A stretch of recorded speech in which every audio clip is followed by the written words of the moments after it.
پاکستان اور قطر نے اسرائیل جیسے بڑے سپوائلر اور دیگر گروپس کی کوششوں کے باوجود اس مفاہمتی یادداشت پر اتفاق رائے کیسے قائم کیا، اور اس دوران ثالثوں کو کیا مشکلات پیش آئیں، اور یہ تفصیلات بھی سامنے آ رہی ہیں کہ ٹرمپ معاہدے سے متعلق ایران کی تاخیر اور نیتن یاہو کی وجہ سے کیسے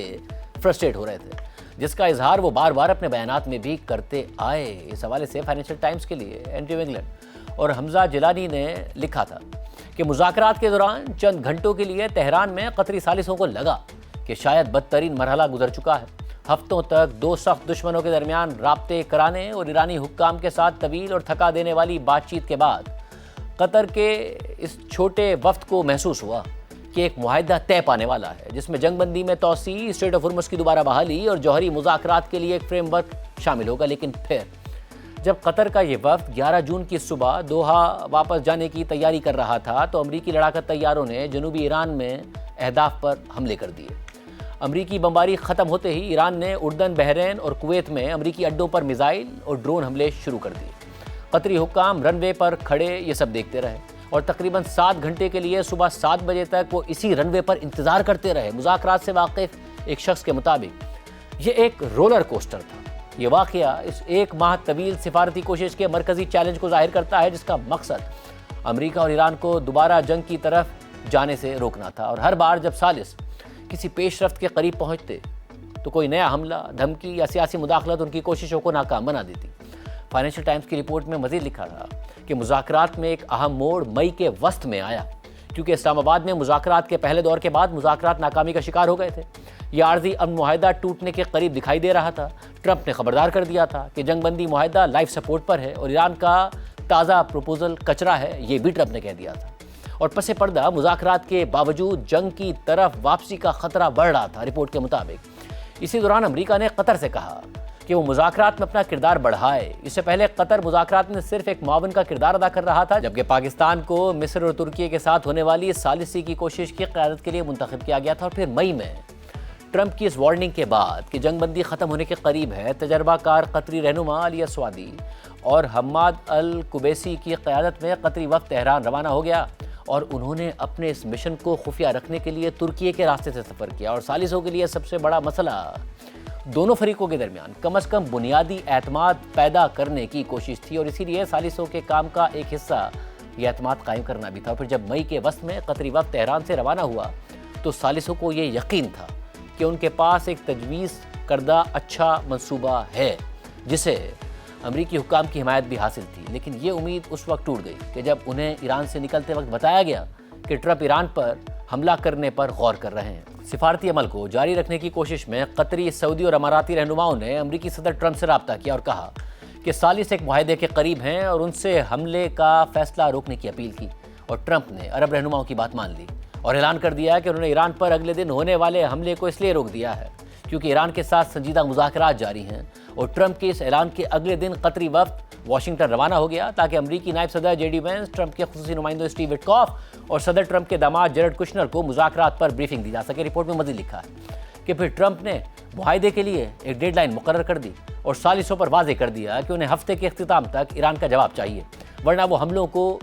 روک نہیں سکیں گے۔ اس سلسلے میں قطری اور پاکستانی وفود دوبارہ تہران جانے کی تیاری کرنے لگے۔ دو سورسز کے مطابق اس مشن پر دوبارہ جنگ کا خطرہ منڈلاتا رہا۔ جس رات ثالثوں کے تہران پہنچنے کی توقع تھی، اسی رات کو قطری اور پاکستانی وفود کو دو مغربی ممالک نے بتایا کہ اسرائیل اسی ہفتے ایران پر حملے پر غور کر رہا ہے۔ مذاکرات سے واقف ایک شخص کے مطابق قطری حکام نے فوری طور پر امریکہ اور دیگر اتحادیوں سے رابطہ کیا تاکہ یہ یقین دہانی حاصل کی جا سکے کہ ان کی ٹیم کے تہران میں موجود ہونے کے دوران اسرائیل حملہ نہیں کرے گا۔ اور پھر جب قطر کو یہ یقین دہانیاں مل گئیں تو قطری حکام دوبارہ ایران واپس چلے گئے، اور 22 مئی کی صبح وہ تہران پہنچ گئے۔ ثالثوں نے کئی گھنٹے ایران کے اعلیٰ مذاکرات کار محمد باقر قالیباف اور وزیر خارجہ عباس عراقچی کے ساتھ بند کمرے میں بات چیت کی، جہاں وہ معاہدے کی تفصیلات پر بحث کرتے رہے۔ لیکن اہم مسئلہ یہ تھا کہ دونوں فریق یہ سمجھتے تھے کہ ان کا پلہ بھاری ہے۔ اور پھر 22 مئی کی شام کو پاکستان کے army chief field marshal Asim Munir بھی تہران پہنچ گئے تاکہ اس کوشش کو مزید تقویت دی جا سکے۔ اور پھر اگلے دن یعنی 23 مئی کو ٹرمپ نے کہا کہ ایک معاہدہ زیادہ تر طے پا چکا ہے اور جلد اس معاہدے کا اعلان کر دیا جائے گا۔ لیکن فریقین کے درمیان بات چیت جاری رہی۔ محمد باقر قالیباف اور عباس عراقچی مزید مذاکرات کے لیے دوحہ پہنچ گئے،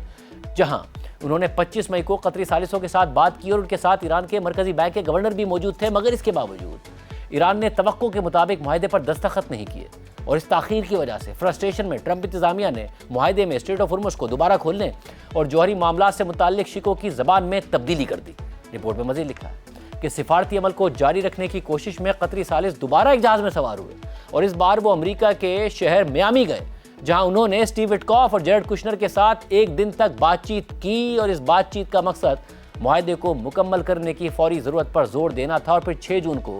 پاکستان کے وزیر داخلہ محسن نقوی جنگ شروع ہونے کے بعد چوتھی بار تہران گئے اور وہ ایران کے نئے سپریم لیڈر مجتبیٰ خامنائی کے لیے خط لے کر گئے تھے، لیکن پھر حالات مزید خراب ہو گئے۔ اسرائیلی وزیر اعظم نیتن یاہو نے بیروت میں حزب اللہ کے اہداف پر بمباری کی دھمکی دے دی اور پھر ایران نے 1 جون کو امریکہ کے ساتھ مذاکرات معطل کرنے کی دھمکی دے دی، جس پر ٹرمپ نے اسی دن کی دوپہر میں نیتن یاہو کو فون کیا اور نیتن یاہو سے انتہائی سخت لہجے میں بات کی۔ اس کے بعد